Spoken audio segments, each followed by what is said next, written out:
پہلے تو میں یہ عرض کروں گا کہ جس کام کے لیے ہم اکٹھے ہوئے ہیں وہ ہے فنانس ایکٹ۔ فنانس ایکٹ کے لیے آپ کو پتہ ہے کہ فیڈرل شریعت کورٹ نے یہ ڈیسیژن دیا ہوا ہے کہ کورٹ فیس ایکٹ جو ہے وہ غیر شرعی ہے۔ یہ فیصلہ ہو چکا ہوا ہے بہت عرصے سے، اور اس فیصلے کے مطابق آئین میں یہ لکھا ہوا ہے کہ اگر وہ فیصلہ ہو جائے، شریعت کورٹ اگر کوئی فیصلہ کرتی ہے تو اس کی اپیل سپریم کورٹ میں ہو سکتی ہے، اور جو ہی اپیل سپریم کورٹ میں ہوگی بغیر اس کے کہ اس کو آرڈر کو سسپینڈ کیا جائے، قانون آئین میں یہ ہے کہ وہ سسپینڈڈ تصور ہوگا۔ عرصہ دراز سے وہ اپیل چل رہی ہے۔ بات کرتا ہوں کہ جوڈیشل سسٹم کا جو مین پلر ہے وہ لیٹیگنٹ ہے۔ اگر لیٹیگنٹ جس پر تمام جوڈیشل سسٹم، چاہے وہ جوڈیشری ہو، چاہے وہ وکلا ہوں، چاہے ادر جو ہے ہمارے جو اس کے ساتھ منسلک لوگ ہوں، تو اس کا مین پلر جو ہے وہ سائل ہے۔ اگر سائل مشکل میں ہے تو پورا سسٹم مشکل میں ہے۔ تو میں یہ سمجھتا ہوں کہ ہم نے جو یہ آواز اٹھائی ہے وہ کوئی وکلا کاز کے لیے نہیں اٹھائی، ہم نے ایک عام سائل کے لیے آواز اٹھائی ہے، کیونکہ میں یہ سمجھتا ہوں کہ جس طرح آج اس مہنگائی کے مشکل دور کے اندر کہ جب لوگوں کو، جب غریب عوام کو 2 وقت کی روٹی نہیں ملتی، جب غریب عوام اپنا جو بجلی کا بل ہے وہ ادا نہیں کر سکتے، فاقوں پر مجبور ہو چکے ہیں، گھروں میں خودکشیاں ہو رہی ہیں، بچوں کے گلے کاٹے جا رہے ہیں، تو اس نازک دور کے اندر میں پنجاب گورنمنٹ سے یہ مطالبہ کرتا ہوں اور ان سے یہ کہتا ہوں کہ خدا کے لیے آپ فنانس ایکٹ 2024 آپ نے جو ظالمانہ ایکٹ نافذ العمل اور عوام پر دھونس دھانسلی کے ذریعے تھوپ دیا ہے، خدا کے لیے اس کو واپس لیں، اس کو کالعدم قرار دیں، نہیں تو ملتان بار نے جو انیشیٹو لیا ہوا ہے، میں نے ہمیشہ آپ دوستوں سے یہ وعدہ کیا تھا، آپ سے یہ وعدہ لیا بھی تھا کہ ہم نے جو احتجاجی تحریک کا اعلان کیا ہے، جو دھرنے دیے ہیں، وہ انشاءاللہ تعالیٰ کبھی گائے گا نہیں جائیں گے۔ ہم جب یہاں پر فیصلہ کر لیں گے اور انشاءاللہ تعالیٰ ہمارے تمام دوست اس پر متفق ہیں تو انشاءاللہ ہم پنجاب اسمبلی میں بھی جائیں گے، ہم پنجاب اسمبلی کے باہر دھرنا بھی دیں گے، اور انشاءاللہ تعالیٰ ہم پنجاب اسمبلی کو تالا بھی لگائیں گے اور ان کو بتا دیں گے کہ یہ کس طرح عوام کے حقوق کو غصب کرتے ہیں۔ یہ ایکٹ جو ہے یہ بالکل قانون کے منافی ہے، آئین کے منافی ہے، انصاف کے حصول کے لیے اہم رکاوٹ ڈالی گئی ہے۔ میں کیونکہ ایک لہر سن ہوں اور چودھری طاہر صاحب کے سائے میں پلا ہوں، آج سے پہلے 98 میں جب میرے والد صاحب فوت ہوئے، مرزا صاحب یہاں پہ بیٹھے تمام سینئرز اس بات کی تائید کریں گے کہ یہ تمام بلاک بھی ججز سے فل ہوتا تھا، اور ساتھ ہی اے جی آفس میں ایڈیشنل کورٹس لگتی تھی، اور اس کے بعد جو ہے لیٹیگیشن کی جو ہے داد رسی کے لیے مختلف کیسز کی سماعت ہوتی تھی۔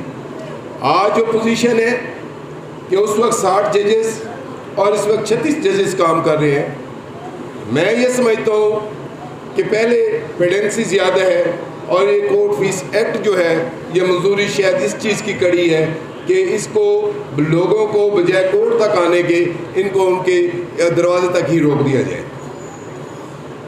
ایک غریب عوام کی آخری آس عدالت کا دروازہ ہوتا ہے، اور وہ اپنی آس اور امید کے ساتھ ایک وکیل کے پاس کچہری رن کرتے ہیں اور وہاں پر اپنی داد رسی لینے کے لیے اپنی گزارشات کرتے ہیں۔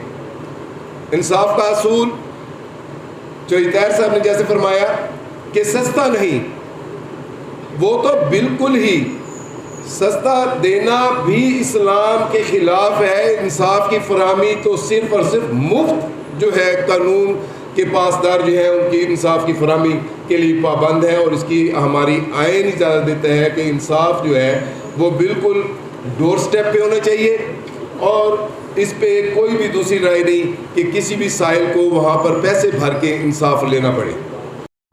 کار نہیں ہے، یہ عوام، پبلک، ہمارے کلائنٹس سب کا مسئلہ ہے.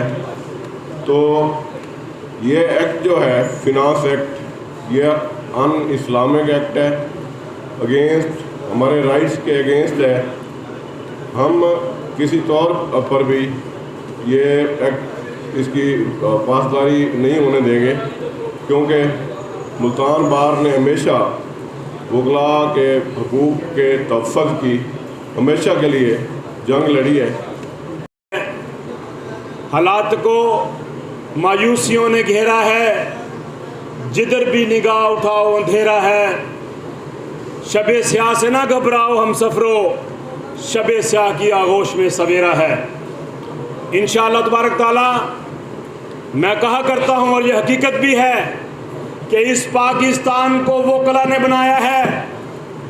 پاکستان کے لیے اگر خواب سوچا تھا تو وہ جناب علامہ اقبال رحمۃ اللہ علیہ تھے, اور جو پاکستان کے بانی ہیں وہ جناب محمد علی جناح رحمۃ اللہ علیہ ہیں, اور ان کے ساتھ ہمارے اسلاف نے, ہمارے علماء اکرام نے مل کر اس پاکستان کو حاصل کیا.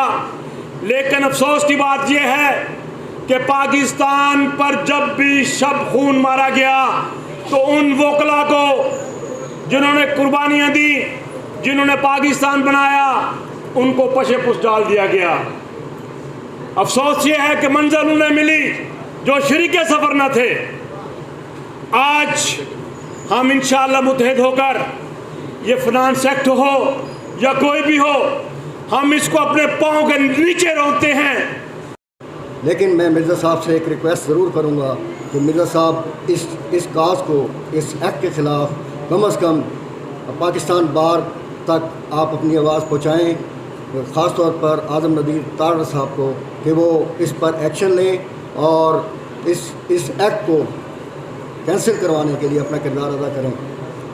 جو لیٹیگنٹ ہے یہ سارا برڈن اسی کو کیا جا رہا ہے. چودھری جہاں زیب نے جس بات کا اظہار کیا اور میڈم نے جس بات کا اظہار کیا اور سارے مقررین نے, یہ اس کی جنگ ہے, اور اس جنگ میں ہمیں سول سوسائٹی کو بھی ساتھ لے کر چلنا ہے. اور سول سوسائٹی کے حوالے سے ہمیں ان کو اعتماد کے ساتھ لے کر یہ جو ایک مطالبہ ہے یہ تحریک کی صورت میں جب تک تبدیل نہیں ہوگا اس وقت تک معاملہ ہمارے ہاتھ میں نہیں آئے گا. واقعہ آپ کی خدمت اقدس میں عرض کروں گا. ایک دفعہ کی بات ہے کہ ایک شہر میں ایک مزدور ایک ہفتے میں صرف ایک دن کام کرتا تھا. جس گھر بھی جا کر وہ کام کرتا تھا وہ کہتا تھا یار بتاؤ میں 3-4 دن کا آپ کا کام کر دوں گا. اس سے پوچھتے تھے کہ یار تم 3-4 دن کا کام کرو گے مزدوری کیا ہوگی؟ وہ کہتا تھا صرف وہی 500 جو ایک دن کی میری مزدوری ہے. چاہیے, اور اس کے لیے جتنا بھی زیادہ میں سمجھتی ہوں کہ ہمیں اس میں پارٹیسپیشن ہوگی, وکلا یونائٹ ہوں گے تو اوپر تک میسج جائے گا. توڑ دیں گے ہم, متحد ہیں تو پہاڑوں کو توڑ دیں گے ہم, بکھر گئے تو اڑیں گے غبار کی مانند. کسی بھی تحریک کے لیے سب سے پہلے ہمیں اپنے تمام سیاسی اختلافات کو ایک طرف رکھتے ہوئے ہمارا متحد ہونا ضروری ہے. اس اسٹرائک میں کا حصہ نہیں بن رہا ہے, کوئی دلچسپی نہیں لے رہا ہے. مرزا عزیز اکبر بیگ صاحب وائس ممبر پاکستان بار کونسل ہیں, ہمارے سینئر ہیں جو کہ ہمارے ساتھ ساتھ شانہ بشانہ ہیں. اور سادات لائر فورم کی بھی میں یہاں پہ اگر تعریف نہ کروں تو غلط ہوگا کہ انہوں نے ایک انیشیٹو لیا تھا اور وہ اس پہ ابھی تک کاربند ہیں. اور خاص طور پہ ہمارے جنرل سیکرٹری عارف شاہ صاحب کہ جو کہ ہر جگہ اس تحریک میں ہمارے ساتھ ساتھ ہیں. میں یہاں پہ یہ کہنا چاہتا ہوں کہ یہ کیسے ممکن ہے کہ ممبران پنجاب بار کونسل کے علم میں آئے بغیر ایک لا پاس ہو گیا اور ایکٹ پاس ہو گیا, یہ کیسے ممکن ہے؟ لا محالہ بات ہے, ان سے نیگوشیٹ ہوئے ہے, ساری بات ہوئی ہے.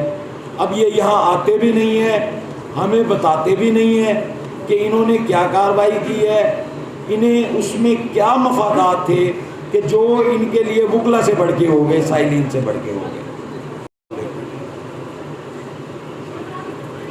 یہ فنانس ایکٹس پہ جو ہم گفتگو کر رہے ہیں